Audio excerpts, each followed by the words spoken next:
Padre, do Filho e do Espírito Santo. Amém. Podem tomar assento.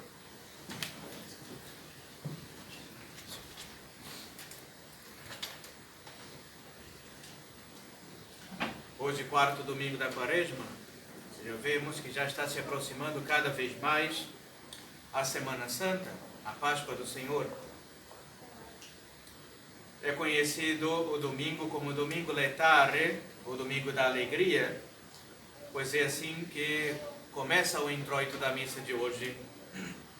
Rejubila Jerusalém, ou alegrai-vos Jerusalém, e vós todos que a amais, reuni-vos para partilhar do seu júbilo. Então hoje é um dia que se atenua um pouco mais a penitência no domingo. Chegamos já quase na metade, estamos já próximos do fim da Quaresma, deste tempo de penitência ou de reconciliação com a Igreja. E o Evangelho de hoje, curiosamente, faz também uma referência, uma menção, quando diz: ora, a Páscoa, a festa dos judeus, estava próxima, como é o nosso caso. Para nós a Páscoa já se aproxima. Porém, como participar desta Páscoa? Sabemos que a Igreja recomenda comungar ao menos uma vez por ano na Páscoa da Ressurreição. Aqueles que moram longe, que não têm missa, por exemplo, que às vezes viajam horas, grandes distâncias, para ao menos confessar e comungar na Páscoa de Nosso Senhor. Então exortamos também os fiéis nossos, da tradição, que vivem longe e que às vezes passam o ano inteiro sem a Santa Missa, porém que façam um esforço para ao menos procurar uma capela da tradição para assistir à Missa da Páscoa, confessar e comungar. Porque é muito difícil para nós católicos manter uma vida na graça, uma vida sobrenatural, ou perseverar na sã doutrina sem os sacramentos. Como diz a Igreja, para a confissão ao menos uma vez por ano, e a comunhão também uma vez ao ano, ao mínimo. Fora disso, já é pecado grave, claro, com uma escusa de enfermidades ou fato de extrema distância, etc. Porém, se esforçar, às vezes podemos nos esforçar, ir à missa. Então, como bem nos prepararmos para a Páscoa?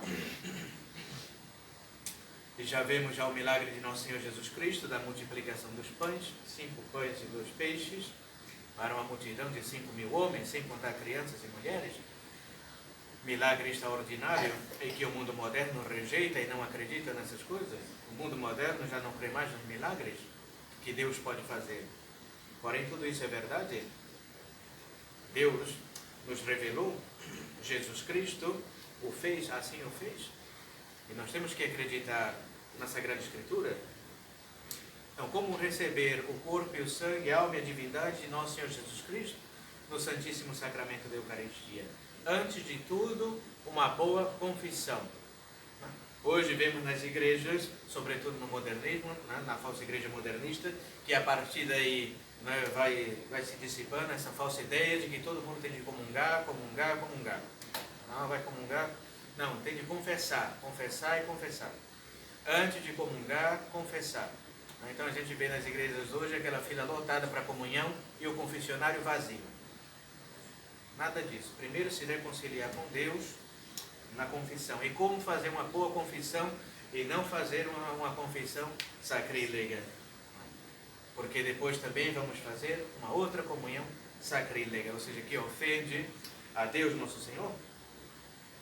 Então, bem preparar a nossa confissão. Se encontra disponível aí esses breves exames de consciência, cada um pode se autoanalisar, ver se cometemos pecados graves contra os 10 mandamentos da lei de Deus. Então, são pecados mortais aqueles que vão diretamente contra os 10 mandamentos. Desejar a mulher do próximo, pecar contra a castidade, caluniar, levantar falso testemunho, matar, roubar, adorar falsos deuses no paganismo, como é o caso do espiritismo, da macumba, todos esses casos aí, que adoram falsos deuses. não é? Adorar um Deus que não é o Deus Todo-Poderoso, né? Amar um outro Deus e não um Deus verdadeiro, que é nosso Senhor Jesus Cristo. Então, tudo isso são pecados que vão contra os 10 mandamentos da lei de Deus. Então, tudo isso são pecados graves, pecados mortais. Se alguém cometer um pecado contra os 10 mandamentos da lei de Deus, tem de confessar, tem de procurar um sacerdote e confessar. Porém, isso não é fácil, porque o demônio não quer que nós nos confessemos. Pelo contrário, quer que vivamos no pecado, porque se morremos assim, ao menos com um pecado mortal na consciência, não nos salvamos. Ou seja, vamos para o inferno com um pecado mortal. Por isso que os santos diziam, antes morrer do que pecar. Ou morrer bem preparado, ou seja, confessado, né, receber a extrema unção e os sacramentos da igreja, e se arrepender verdadeiramente de coração. Então, preparar-se para bem confessar. Cometi um pecado grave contra a lei de Deus, vou procurar um sacerdote. Porém, muitos dizem, padre, eu me confesso com Deus. Tudo isso está errado? É um erro que vem dos protestantes. Os protestantes não precisam se confessar, nem comungar, nem nada. Vão lá para a igreja, ficam berrando, batendo palma, dançando, e acham que isso agrada a Deus. Pelo contrário, desagrada completamente a Deus. Então, confessar com o ministro validamente ordenado. E o demônio vai estar ali, muitas vezes no confessionário, querendo nos iludir. Não, você tem vergonha, não tem que confessar ao padre, porque é um homem como você. Tudo isso são tentações e mentiras e ilusões do demônio. Nós nos confessamos a nosso Senhor Jesus Cristo, e o sacerdote ali no confessionário representa a Cristo.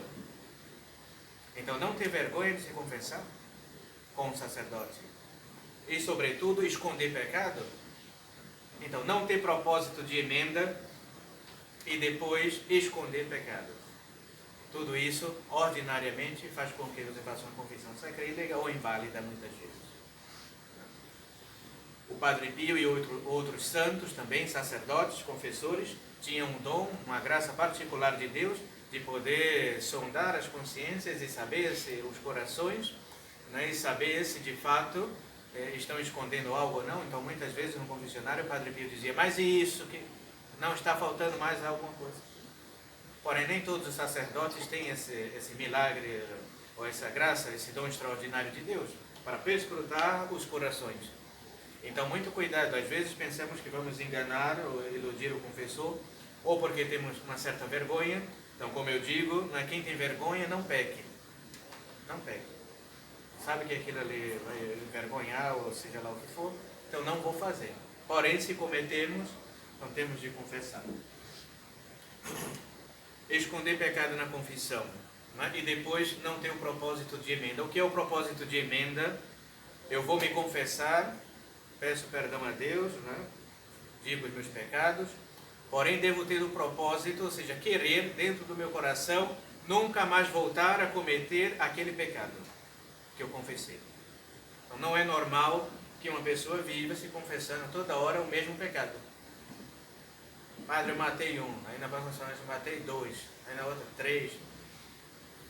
Então, para que vai se confessar? Se não se arrependeu verdadeiramente.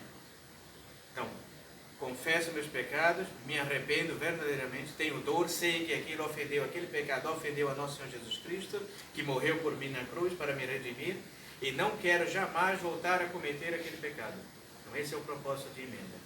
E o outro, fugir das ocasiões de pecado. Se eu sei que aquela ocasião vai me levar a cometer aquele determinado pecado, tenho que fugir imediatamente. Eu não posso estar ali naquela hora ali.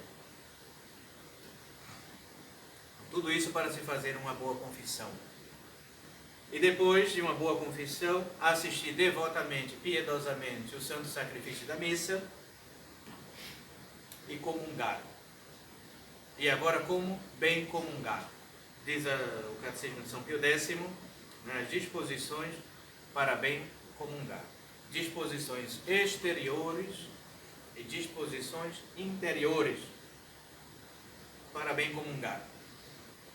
As exteriores são aquelas que nos apresentamos para ir à Santa Missa, por exemplo. Tem gente que vai com roupas indecentes, roupas desonestas, sem a devida... Se vê que a pessoa não tem nenhuma preparação, para onde vai? Nos nossos tempos modernos, as pessoas já estão completamente, não é, sem noção.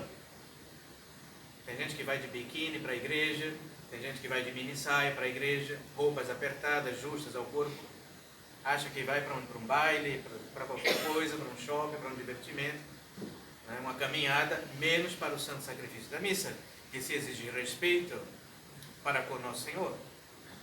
Então, se preparar também externamente. Vou à missa, no Nordeste tem algumas missões, e as pessoas ainda guardam isso. Mas vou à missa, né? Tem lá as roupas próprias, as vestimentas para ir na missa e tudo.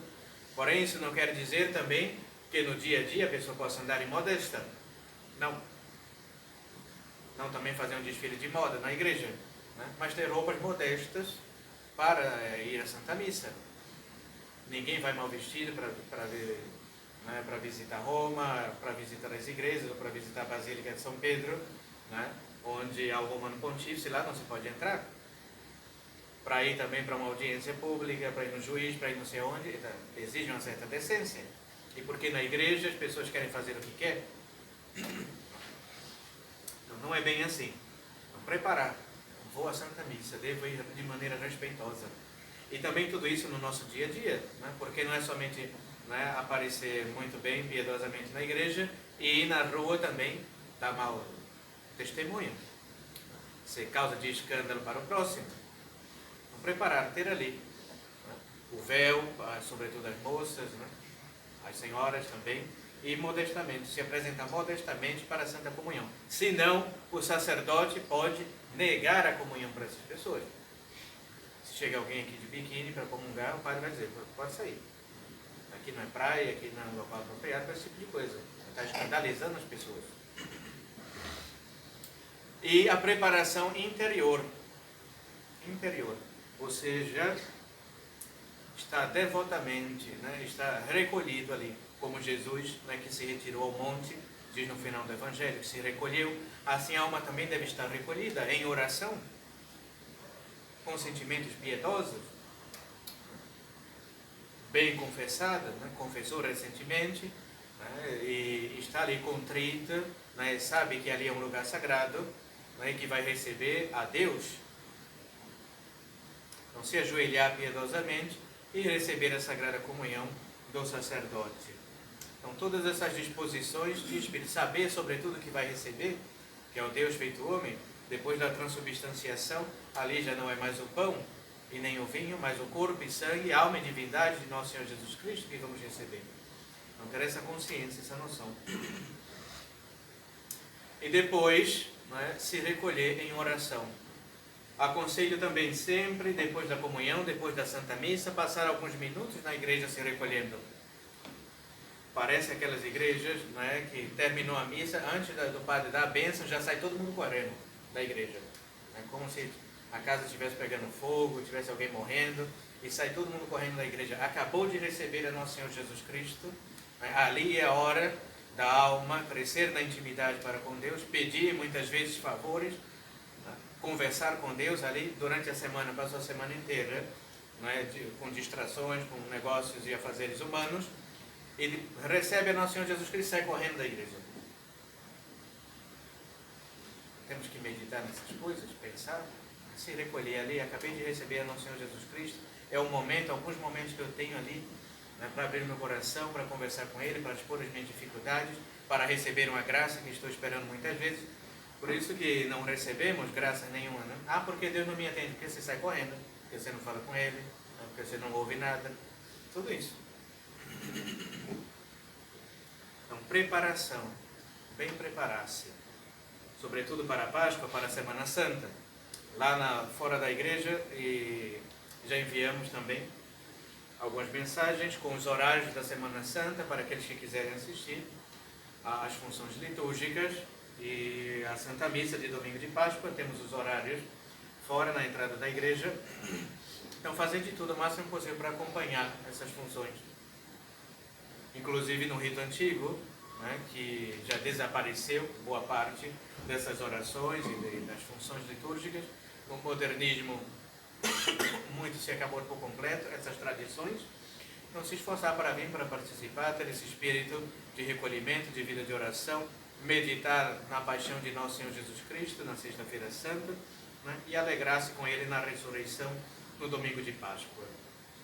Então, vigiemos e oremos para que o nosso adversário, né, o diabo, não nos devore como um leão, como cantamos em completas. Então, está sóbrios e vigilantes. Sóbrios e vigilantes. Vigiar e orar. Esse tempo de Quaresma é um tempo de vigilância e de oração, e que devemos muitas vezes vencer-nos a nós mesmos, as nossas tentações, a nossa carne, os três inimigos que nós temos, o mundo, a carne e o demônio. É um tempo de combater, e Deus vai nos abençoando, Nossa Senhora também, a Santíssima Virgem, vai nos abençoando, vai nos acompanhando, se somos fiéis a ela e fiéis ao seu rosário. Aconselho sempre durante esses dias rezarem o Santo Rosário, ou os 3 terços, os mistérios gozosos, dolorosos e os gloriosos, ou para aqueles que estão também ocupados com trabalhos e afazeres domésticos, ao menos 1/3 entre as famílias, reunir os filhos, reunir o marido quando chega do trabalho, etc. Né? Todos ali diante de uma imagem de Nossa Senhora se ajoelharem e rezarem o terço. É uma tradição da Igreja. Então, como as famílias vão se manter sem a oração, sem a intercessão de Nossa Senhora na vida dessas famílias? Então, vigilância e oração durante esse tempo. E hoje, sobretudo, né, alegrar-se um pouco, porque já estamos chegando, né, à Páscoa da Ressurreição. Ave Maria Puríssima, em nome do Padre, do Filho e do Espírito Santo.